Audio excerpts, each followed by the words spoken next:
here, and welcome back to Android. Wow, it's been a while, hasn't it?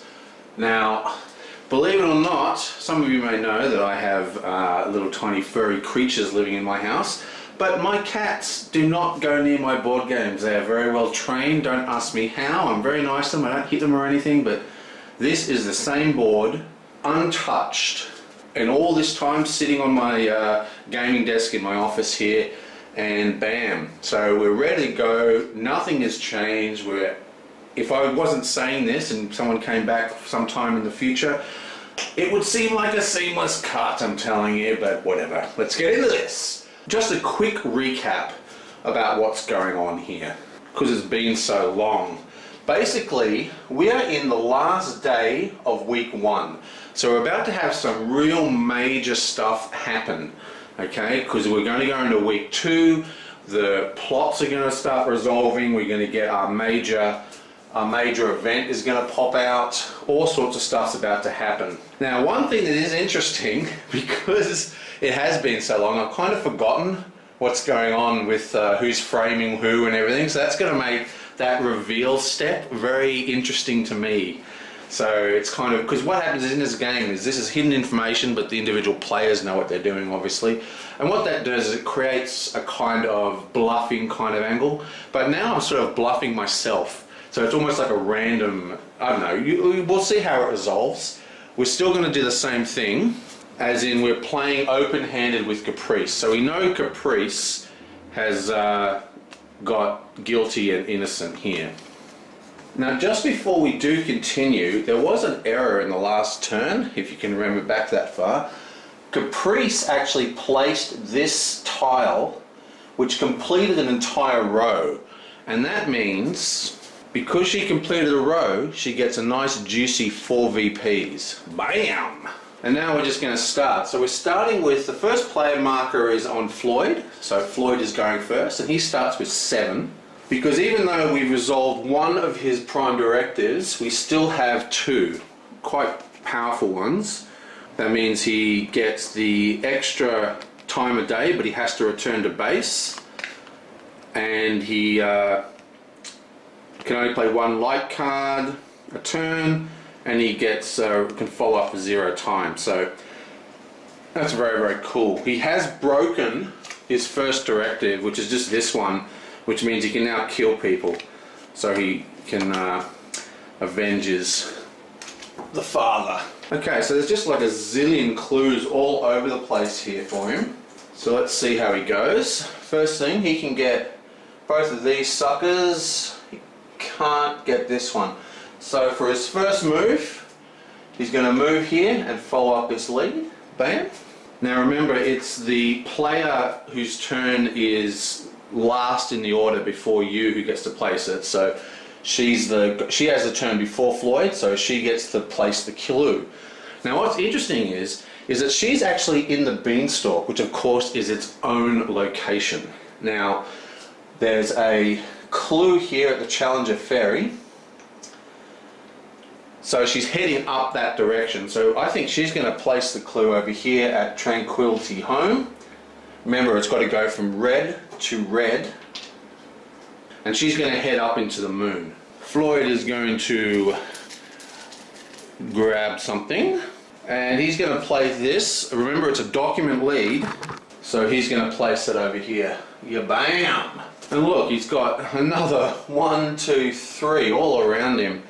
I think what he's going to do is he's going to move again, and this time he's going to move down to this document lead and start sucking up these clues that are sort of in front of Caprice. Caprice once again gets to place the clue. Now she is in the beanstalk. Now she wanted to place everything up on the moon, but it looks like to her it seems that Floyd's just going to come and suck up her clues that she's placing, so she doesn't really want to place them there.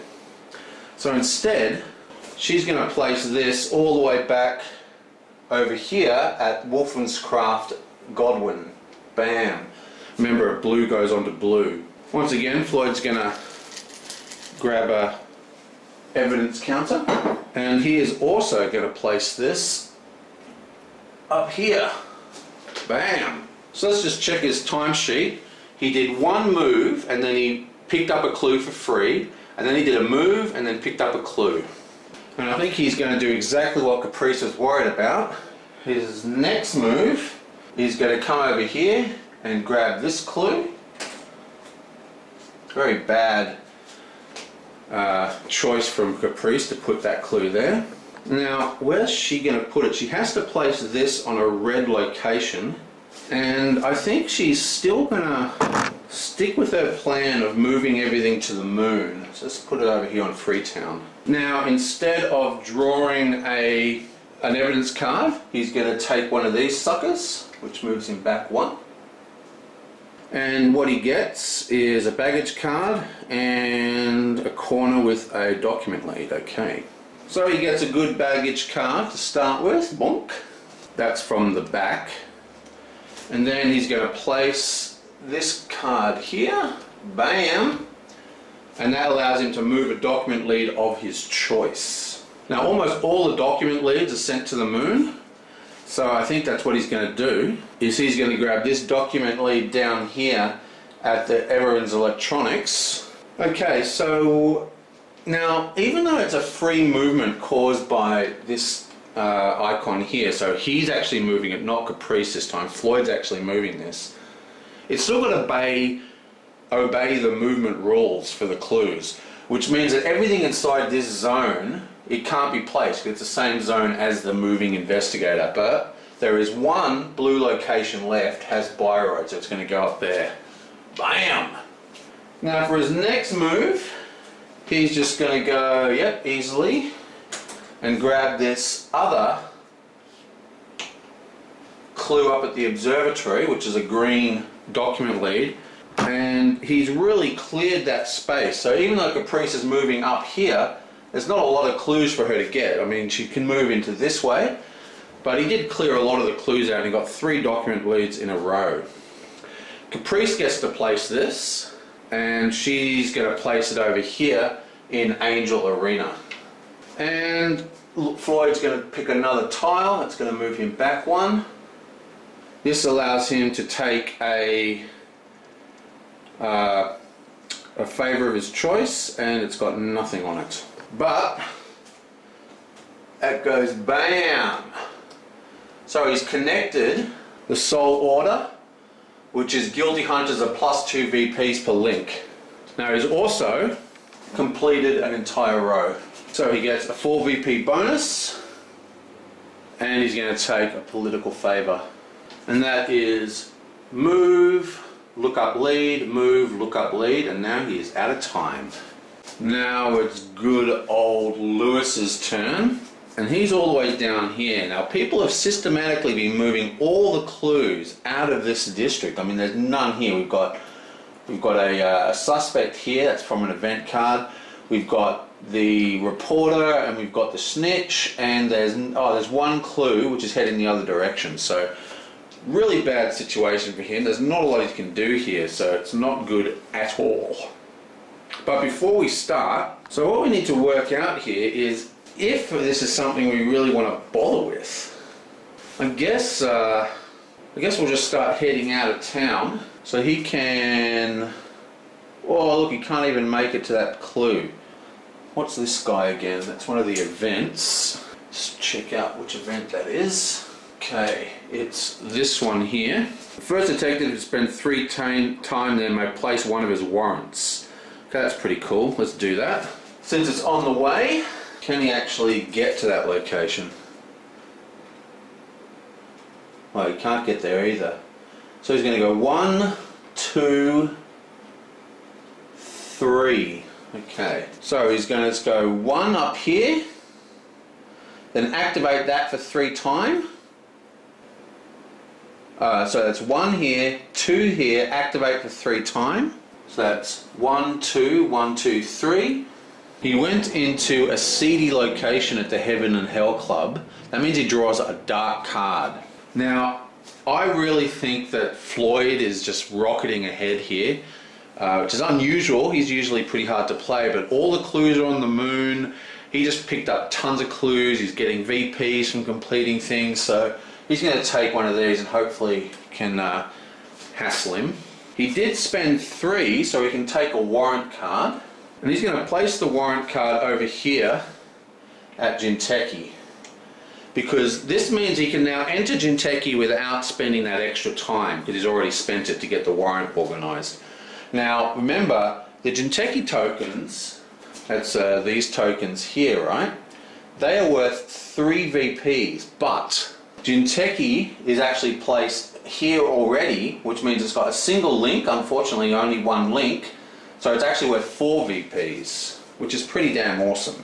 You know what, when this was placed, I've got to go through and look at the old videos. When this was placed, someone should have got 4 VPs, but I don't know who it was, so I have to figure that out. So now he can just enter here and grab 4 VPs for a 2-time and a couple of favour costs, so that's going to really count, I think, in the end game. Now he's got 1 turn left, so I think he's going to come down here to where this clue is. Bam. But he can't even pick that up because he's out of time. So there's a really good example of clue starvation. All the clues are on the moon, which is a real pain. You know, it turned out that I actually did apply that 4 VPs for completing that row. It was actually Lewis, like ages ago. Happened in turn 4. But now it is good old Rochelle, who's basically a psychopath as far as I can tell. She's all the way dark shifted. She's only got light cards, so she wants some dark cards ASAP. Now she's over here, and she has an event going on. This is basically this blue card which is attached to her, which says you may spend 2 time. Basically this says that if she goes up to the Cthulhu spaceport, she can get some cyberware basically installed for 0 cost, which is really important for her. So she's down here, and this is where she wants to get to the starport up the top. But she wants to pick up some dark cards along the way. So she actually has a pretty decent car, and she can get to the route in 1 turn, but she really needs some dark cards so she can start casting some of those light cards. So she's going to spend 1 turn to go to Jack's Diner, which has a diamond, which means that she gets to draw a dark card, and then 1 to go into the route. Now that she's in the route, she's using the elevator, so it's just 1 turn per movement, right? Rather than using the car thing.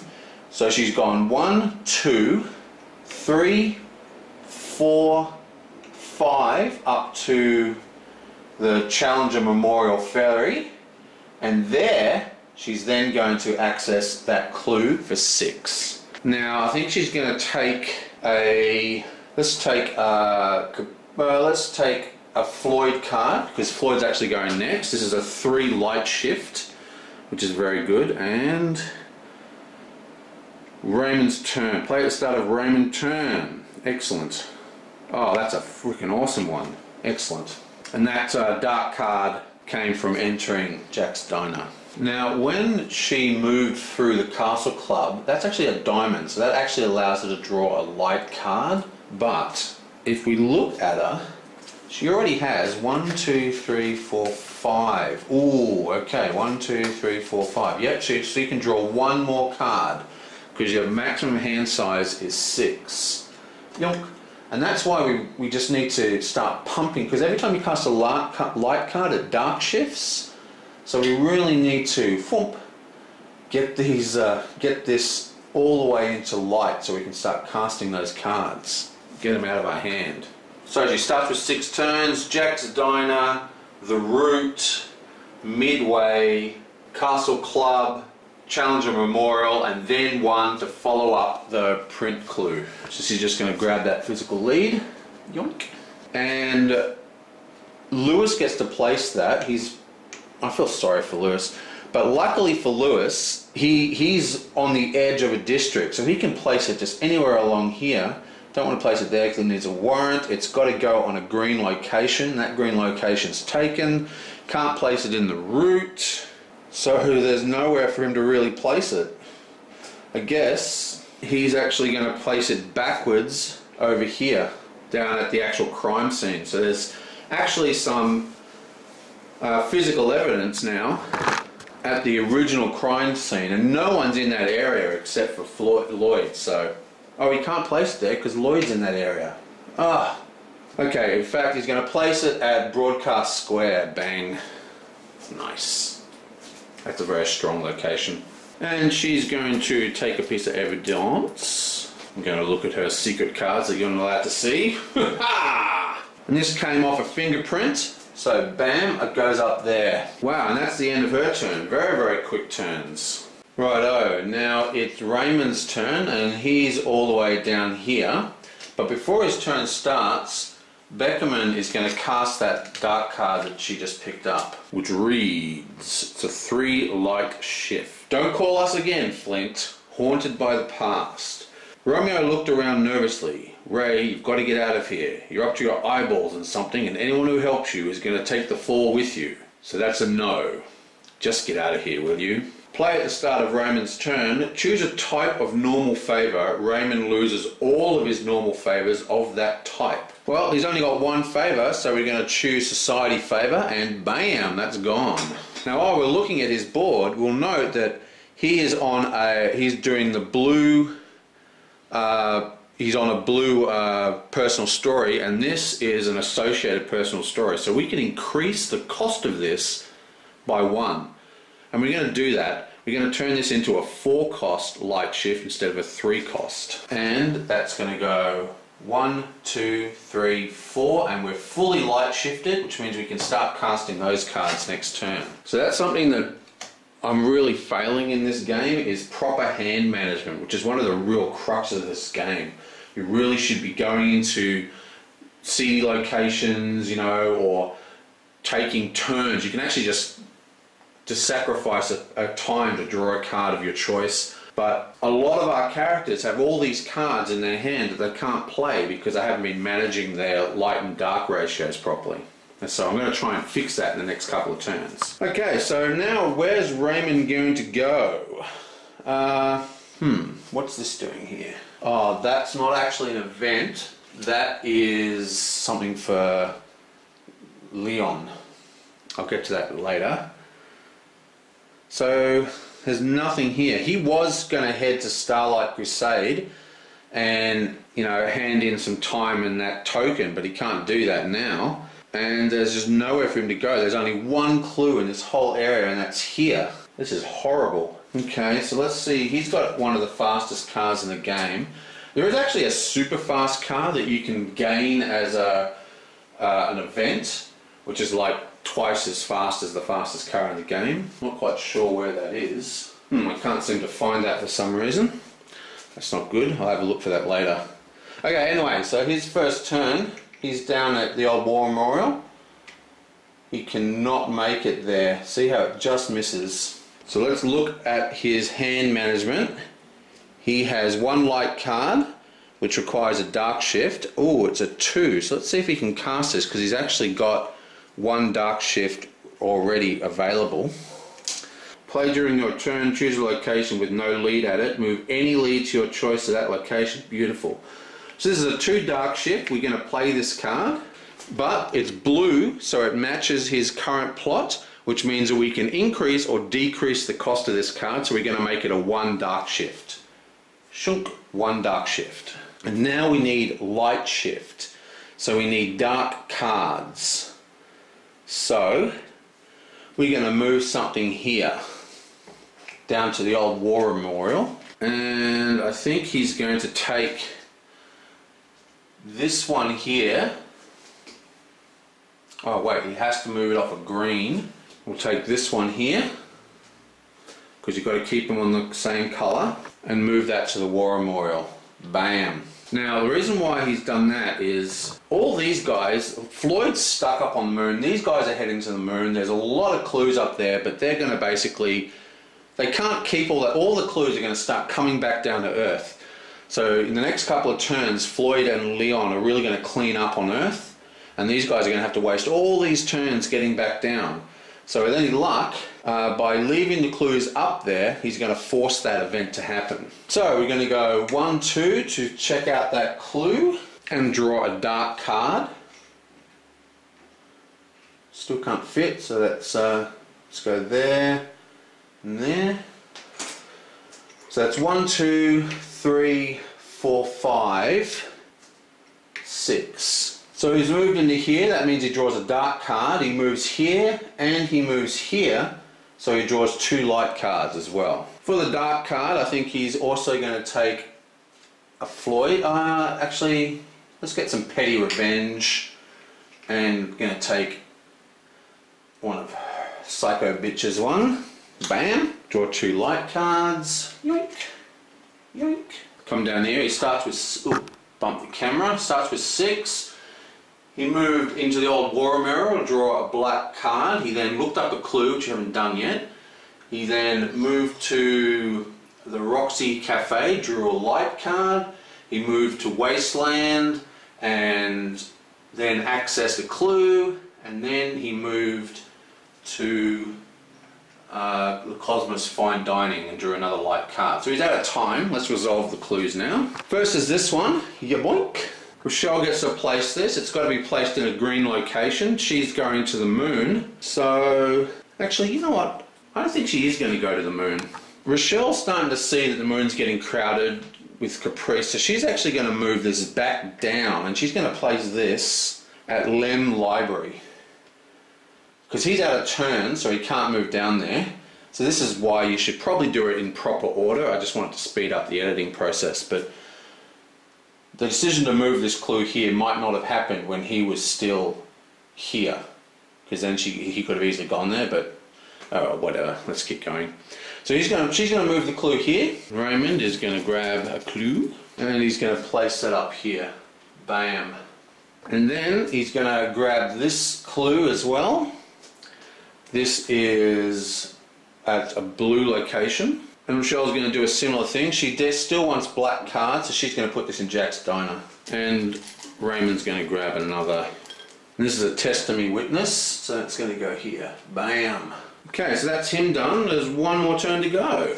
Okay, so he starts with 6.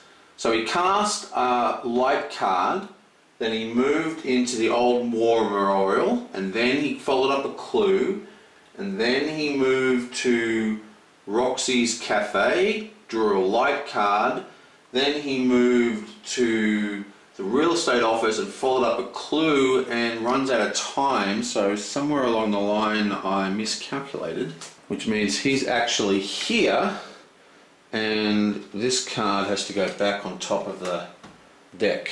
So just to recap, he cast a light card, which is, you know, that one that allowed him to move the clue here. Now that actually costs a time, so that's 1 time, then 1, 2, sorry.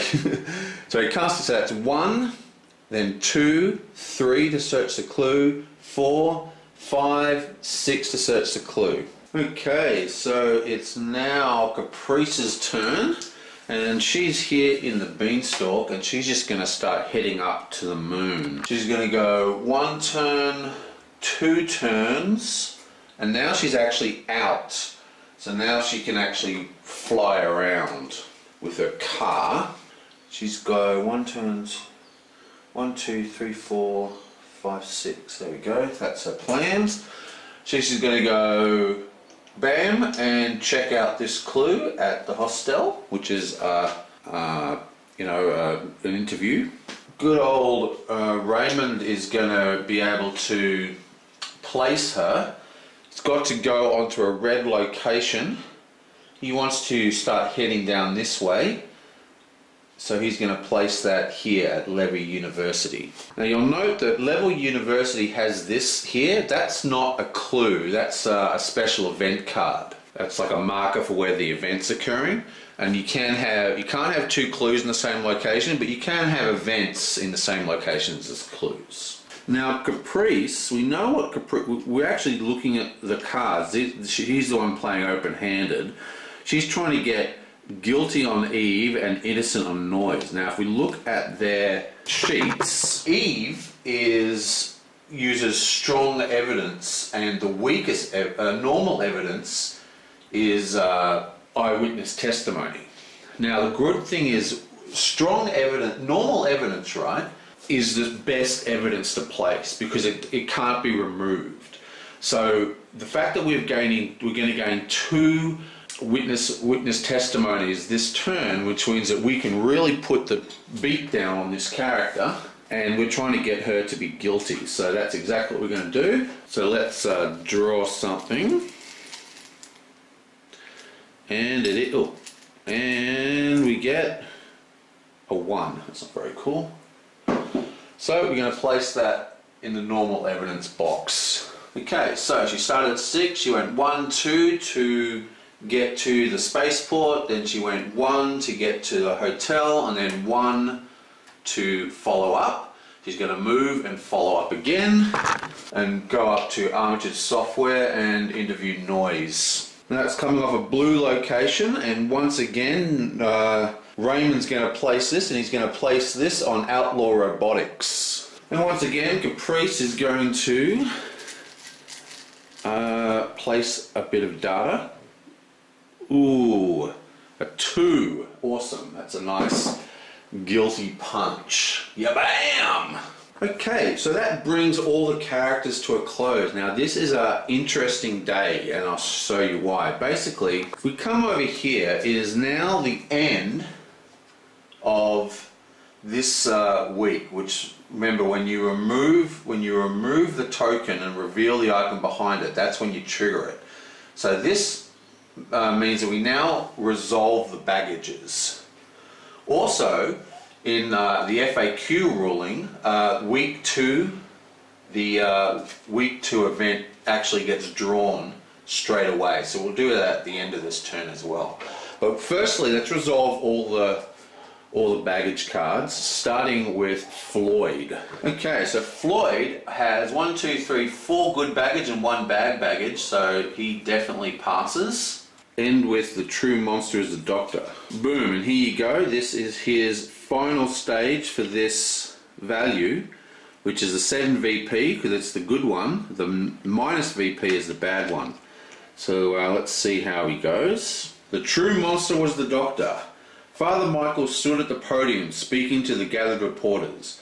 There's been a lot of talk of how Floyd took human lives to save me. Remember, we actually had to discard our thou shalt not kill directive so we could, you know, kill the bad guys during the rescue. There's been a lot of talk about how Floyd took human lives to save me. Members of the media have been taking great pleasure in comparing him to Frankenstein's monster, as though he were about to run amok any second. He paused, looked around. The reporters tried not to make eye contact with him. That's not going to happen. I know him. Floyd is my friend. He's a better person than most people I know. Don't confuse him for a monster just because he looks different. Oh, how very good. Boom, so bam, we just gained 7 VPs, and we saved the priest, which is this guy here, which means he's going to be alive for the rest of the game. Now there's a number of cards that trigger whether he's dead or alive, and now they can only trigger if he's alive because, well, he's alive, isn't he? Over here we have 1 good baggage, which is all we need on good old Louis. So he gets taken to, guess what the doctor said? Bam. It's another 7 VPs for him. But they said we couldn't have kids, Sarah. How did you get pregnant? The doctors don't know. They say it's not possible. He chewed his lip for a moment, then she gently rested a hand on his arm and she looked him in the face. It's yours, Lewis. It can't be anyone else's, I swear. He searched her eyes for the truth, then suddenly smiling, he picked her up in an enormous hug and spun her around, the two of them laughing together for the first time in years. So, bam, that's 7 VPs for him, and it looks like he's saved his marriage. That's pretty awesome. And same deal, his wife is now permanently alive. On a side note, this favour token comes off the board because that was part of his, you know, taking her on dates and everything, trying to, you know, get her not to divorce him. Okay, and now we have Psycho's turn. She also has 1 good baggage, which is enough, which means she goes to Why not crash my car or something? Why not crash at my place? Bam. It's another 7 VPs. Ooh, and this has a special ability as well. This is me. Thanks for the lift, Ray. He dropped out of the hopper. Wait, you live here? Oliver nodded. Oliver, this is a squat. It's not even a safe squat. I told her that you weren't the only one with money troubles, Ray. She showed the door open. Get in, you're staying with me. Oliver climbed in. Well then, can we talk about upping my cut now, while you're feeling generous? She jumped the hopper into gear. Rochelle's light bounty cards cost 1 or more less, your choice. So that's very, very awesome. So not only does she get the plus 7 VP, but now that is a permanent effect that's in play, reducing the cost of all her bounty cards, which are inside her light deck. Raymond has 2 good baggage, so he finally has passed this, and he goes to... You were right, Ray, whatever. Anyway, you were right, Ray, bang. You never gave up on me, Flint, I smiled. No, sir, I never did. I just wish Keane was alive to see this day. Parsons looked at me then. You can't help the dead, Ray. Make them proud of you, but leave them buried. Parsons is found. This plot takes 6 days to resolve. So basically, this is still resolving. Okay, so this takes the whole game basically to resolve. But it's unlike the other ones. It's worth 14 if you resolve it correctly. Okay, so Parsons is found for starters. So here's Parsons, boom, he is now found. And that means basically anything that triggers off Parsons is now allowed to. Okay, so we've still got to keep an eye on the good and bad baggage for him. Okay, and Caprice, she's also got 2 good baggage, so she resolves correctly as well. And she goes to, I don't care about that, which is this. 7 VPs, gains 2 sanity, awesome. I don't care about that. Daniel smiled and stroked her cheek. That's nonsense, Caprice. You're as human as I am, no matter how you were born. Remember, Caprice is a Jinteki cloning experiment. But the law, clones are just property. They can't marry, can't have children. Daniel smiled. One thing at a time, love. Things will work themselves out, you'll see. Okay, bam. So she gets 7 VPs. And she gains 2 sanity. 1, 2.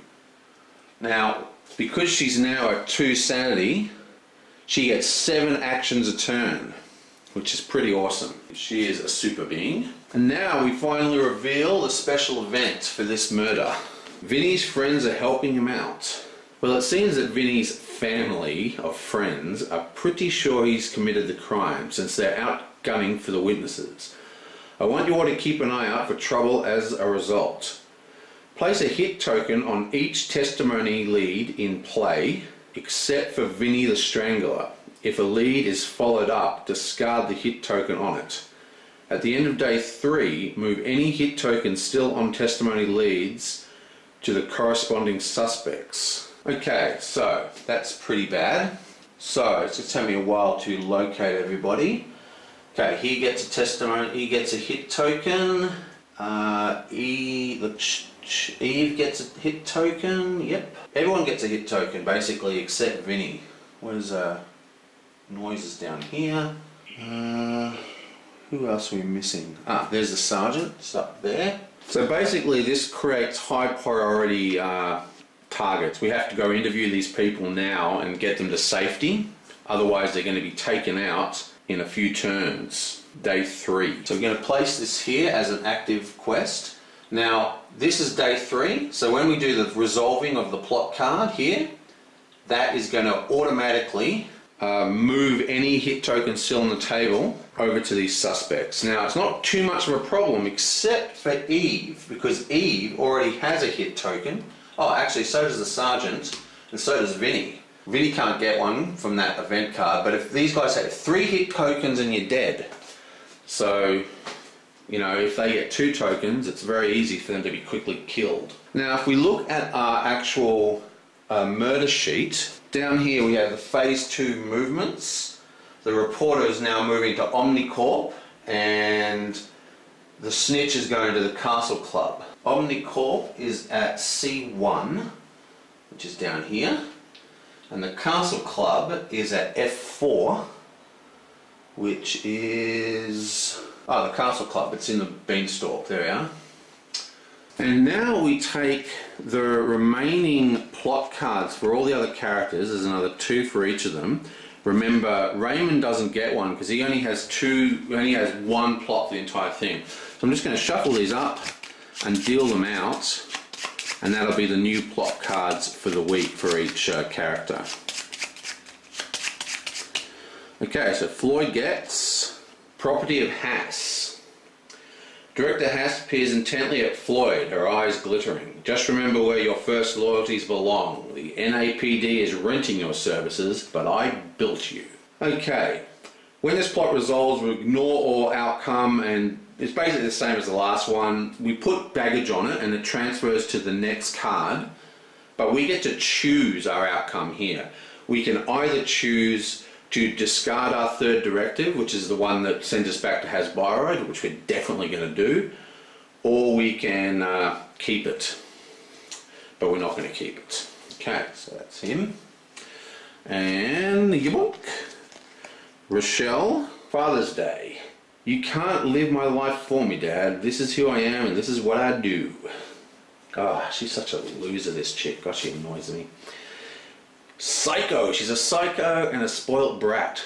Is there a worse combination for a female character? I don't think so. It saddens me that you think that it's true, Rochelle. Oh, come on. Wake up and smell the corruption. This is New Los Angeles, not Utopia. This is the real world. Once per day, Rachel may gain $1,000 by adding 1 bag baggage to this plot. Now remember, she currently has 0 coins, but if she can get up to 10,000, that's worth 5 VPs. Now, a good resolution of the plot is worth 7, so it's probably not worth getting bad baggage. But it might be worth getting a few bad baggage and then getting the second value good plot, which I think is +5, to get like maybe a total of 10. So we'll see how that goes. Okay, next. We've already got you. Caprice. Property of Jinteki. Okay, well she's got the same one basically as Floyd. The chairman sat behind his desk, polishing his glasses with a white handkerchief. He did not bother to look up at Caprice when he spoke. Remember, you are not only a representative of Jinteki, you are also its property in the eyes of the law. If you fail to live up to your responsibilities, the effects on you and your sisters could be unpleasant. So, she has to deal with the same kind of bigotry. And finally, Lloyd, my favourite, he's just made up with his wife. Now what's going on? On the take. Oh, Lloyd, you bastard! Betrayed to my core! Okay, sitting at the dock under the night sky, Lewis looks down at the money in his hands. He could almost feel the blood in it, and the ache, and hear the laughter of his partner one last time as he squeezed his chest like a vice. Taking a deep breath, he let the money go, and it blew away into the black waters of the Pacific. I'm sorry, Jin. It's long past time I ended this. Awesome. Lewis gains 1 good baggage each time he plays a light card. Excellent. Okay, so there's his light card. There's his card. Here's Floyd's. Bam. And the bam. Okay. So we're ready for the next round. And that is the end of the first week of Android. I will see you guys next time.